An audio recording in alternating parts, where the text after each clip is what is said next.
So after a car crash, you're not limited to the expenses of only the vehicle repair.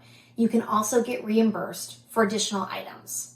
So for instance, if you have a child seat in your vehicle at the time of the crash, even if a child wasn't occupying the vehicle, that child seat needs to be replaced. And when you do replace it, submit that receipt to the insurance company for reimbursement.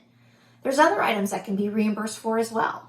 If your cell phone gets thrown and cracked, you can get that replaced or repaired and submit the receipt to the insurance company for reimbursement. I've even seen more unusual things happen as well. Let's say there's a vehicle with lots of groceries in the back and it gets totaled.